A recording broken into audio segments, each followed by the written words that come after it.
Okay, as far as the Raiders, Ugh. uh, Oh, God. going into the game, I read Mike Silver's article. He covered this game, and apparently Jacoby Myers already knew he was getting traded to the Jaguars because he's talking to Tony Baselli and Liam Cohen before the game, and it was pretty clear to everybody involved. This guy could be going to Jacksonville in a couple of days. Regardless, the game itself. See what happens when you have Brock Bowers. Like it makes up for a pretty bad offensive line. Sure. So Brock Bowers comes back from injury, 12 catches for 127 yards and 3 touchdowns. And I will say, my man, just go home. Just shave the dome. It's okay. You look like Mr. Clean out there. You'll be the bald tight end. Just go home. It would be a good looking look for him. Just go full Jason Witten, man. Just go Brian Urlacher. Well, those guys got hair later on.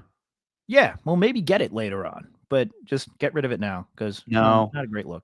No self-respecting bald man gets a rug. He looks like a golfer. Yeah, a little bit. Yeah, like he's hiding something under there. Like, just constantly wearing a hat every single day so their hair doesn't grow.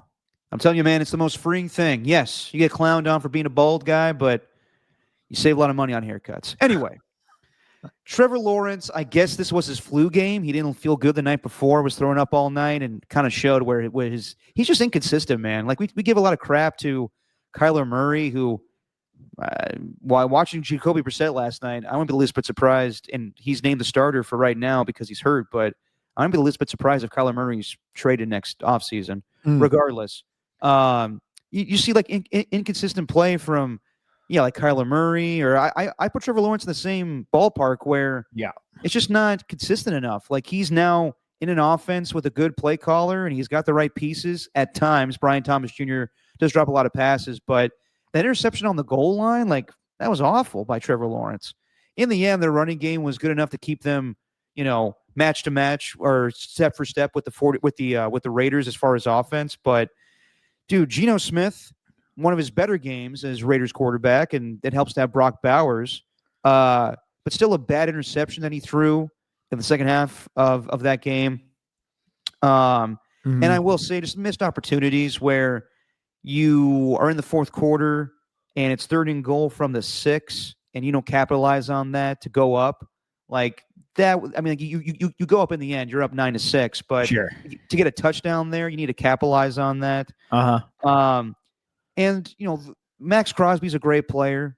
Got a sack in this game. The defense has its moments, but it just always feels like when the Raiders take the lead, they're not going to get a stop. Much like the Cincinnati Bengals, it's much different because their defense is atrocious. But when you go up 23-20, just get a stop. End the game. How much time was left? It was like a minute and 16, and the Jaguars were able to go down the field to kick the field goal to tie it up, go to overtime.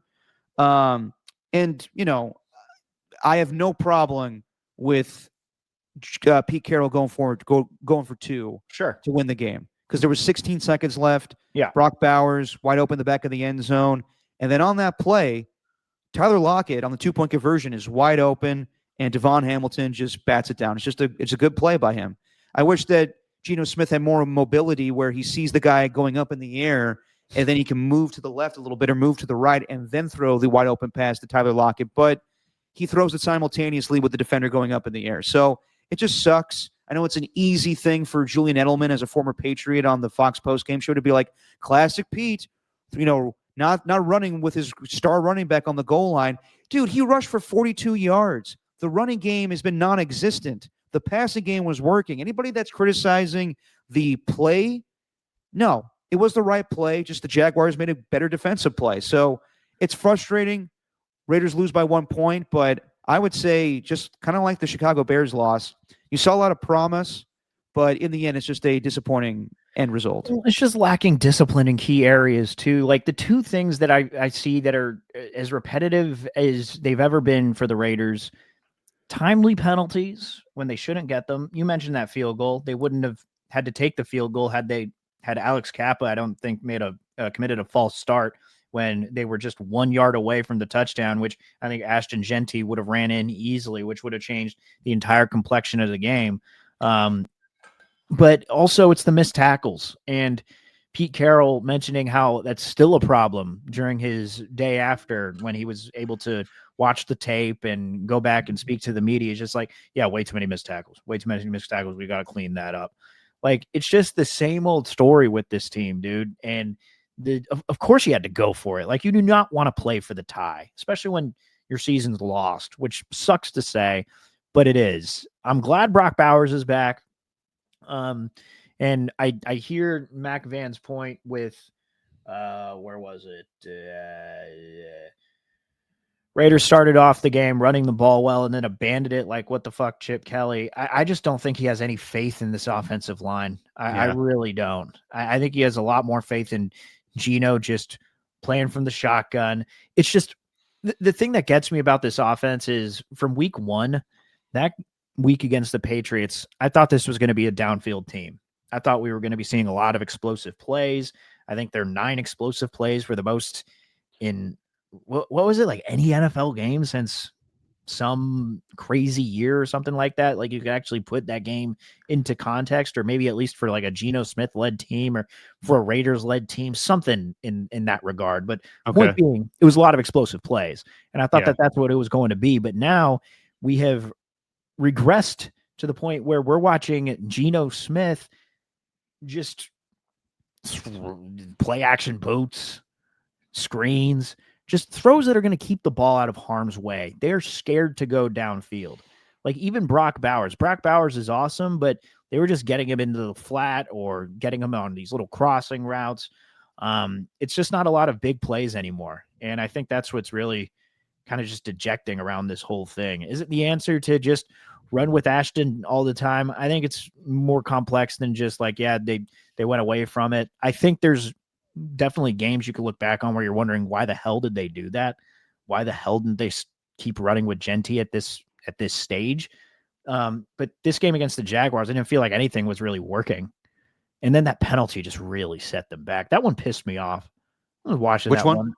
That Alex Kappa, I think it was a false start, yeah. or it was a holding or whatever it was. That one pissed me off because it's like you're 1 yard away. You go back to your own 6-yard line and you can only get a field goal out of it. Yeah, exactly. Lacking discipline, missed tackles, just playing it safe with Geno. Maybe they are situations where they should be running the ball with Genty and they just aren't, relying on a 6th overall draft pick. That sucks. It sucked all the way around. And then the batted pass. I mean, Geno's got to be better than that, dude. He does. I mean, that's a hard play to overcome. But yeah, like if he had more mobility, he could have saw that the defender was right in his face and just kind of move to the left a little bit and still see that Tyler Lockett's wide open. But I hear people on the running game. I don't think it was that effective to start, and it's hard to say. Like when you're looking at the film, like are they just loading the box to take away Genty and forcing Geno Smith to beat them? And with this offensive line, is it just easier to just throw quick passes to Brock Bowers because he could get wide open that quickly? Probably. And I hear you, Steven, but like as far as the offensive players they have, who's a great deep threat on this team? Just Trey Tucker when he gets open, but Dante Thornton has been inconsistent. Jack Besh has been non-existent. I don't think they have the offensive personnel to be a deep threat team. Yeah. No, not anymore. I mean, it looked like they did at the beginning.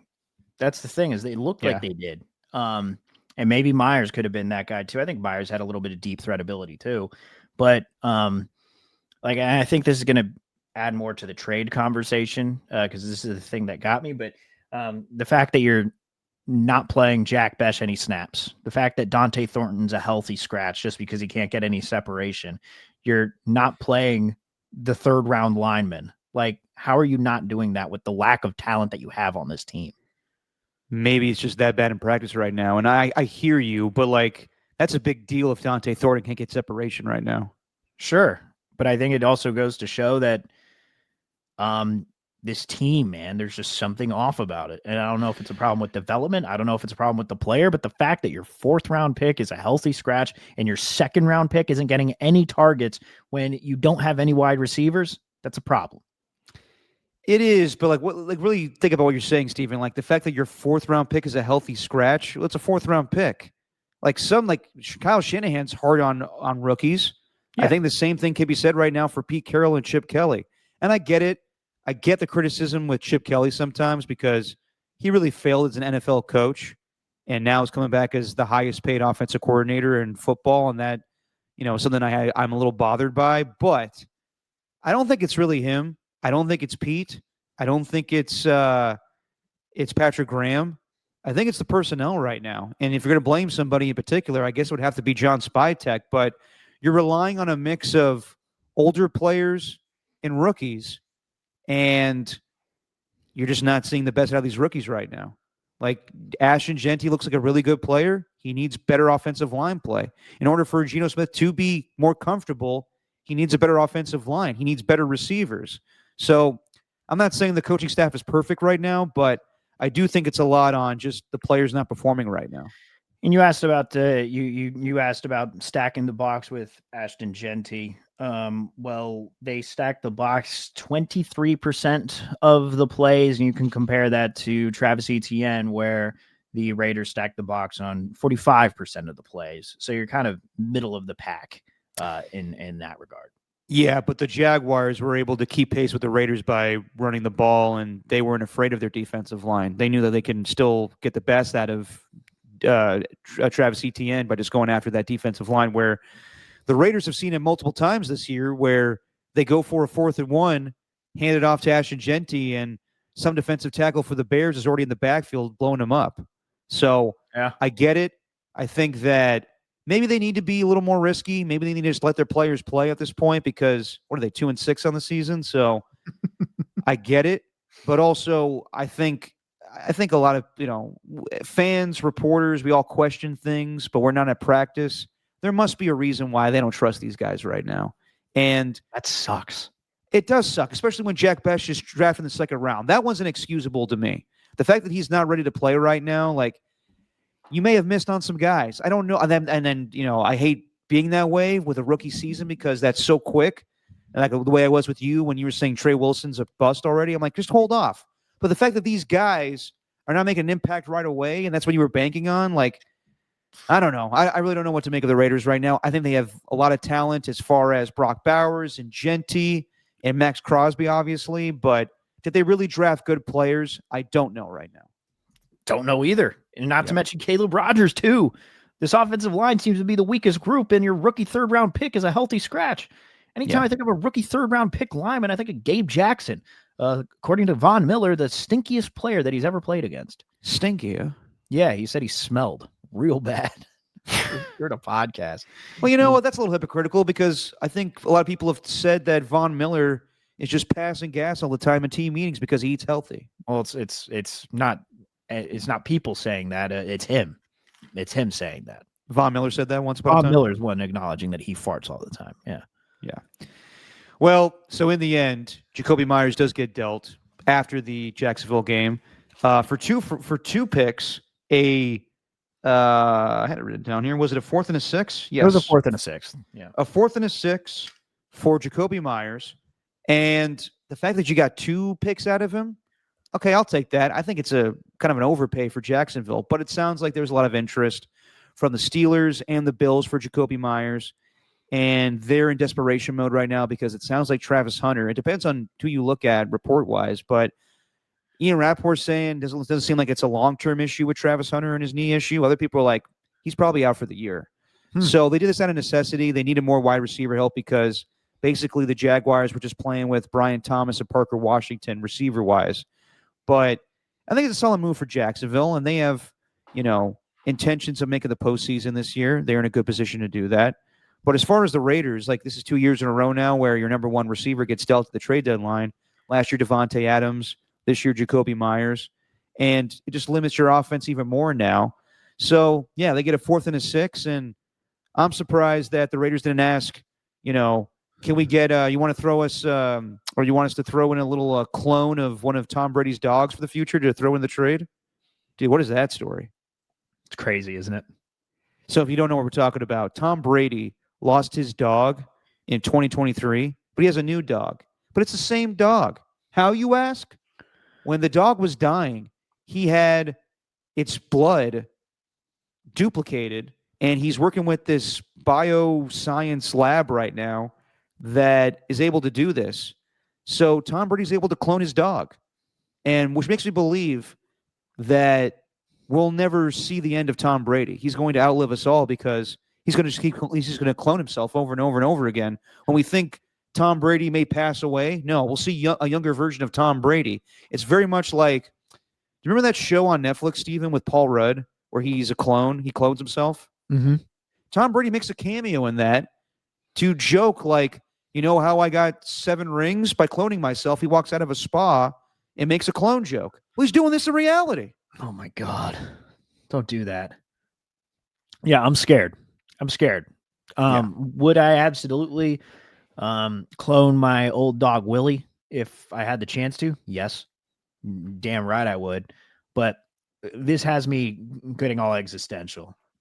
What's this going to look like for humans? You know, humans were naturally meant to live and to die.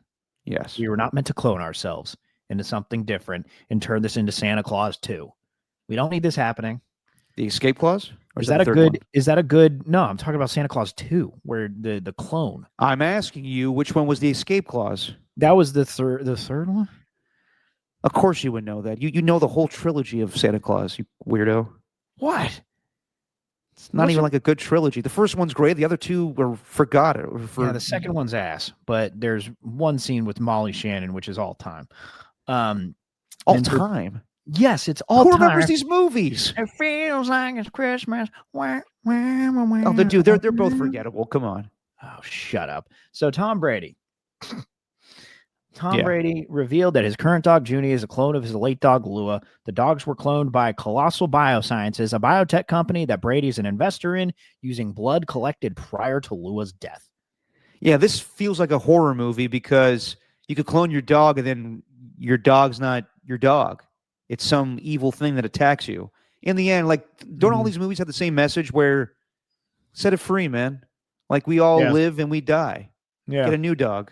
No, I mean, I hate to be real like that, but it's Jeff Goldblum, Jurassic Park. You know, you were so preoccupied with thinking whether you could, you didn't stop to think of whether you should. Exactly. Like with Tom Brady, you know, finds a way to get a new dog. That's my best Jeff Goldblum impression. Good Lord, Derek, that was terrible. Yeah, I know. I need to work on that one. The trade, yeah. Oh, stop it. They got a haul for him, like 4th and a 6th. I wasn't expecting 2 picks, but also with those Raiders inactives, I don't know about their ability to draft yet. Yeah, like, I just don't. So how am I supposed to take what it is? Like, as far as I'm concerned, this is less about the Raiders making a move and more about the Jaguars actually building something in their wide receiver room. Like the Raiders are an afterthought. They're just a seller. And that's what bothers me about this whole thing is they're just an organization that seems to be a breeding ground for players with potential who are just going to flourish with other teams. I won't be surprised if we're watching Jacoby Myers make a clutch catch in the playoffs because we always see this with ex-Raiders just making play out. Like I look to Danico Autry every single time, and that might not be the right example to use, but every time I see Danico Autry, I just think, man, that number 96 was something special into silver and black. And you might see that again with Jacoby in Jacksonville. I think he might play pretty damn well, but I'm just tired of them being sellers. I'm tired of talking about what kind of return that they got for some player who they probably weren't going to pay anyway.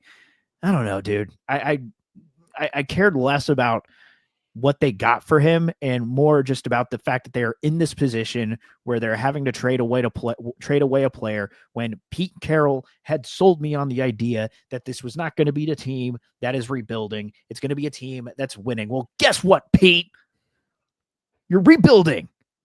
Yeah. Chew on that piece of gum. Nice. Do you see him throw it out, by the way, during that game? Like in overtime? No, I didn't. He tossed it. You could just see him take it out of his mouth and toss it. I was hoping it would hit someone in the face. It'd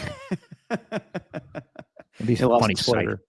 No, I'm with you, Steven, because I don't even know who the Raiders selected with the Devontae Adams pick they got to send to the Jets. Who cares?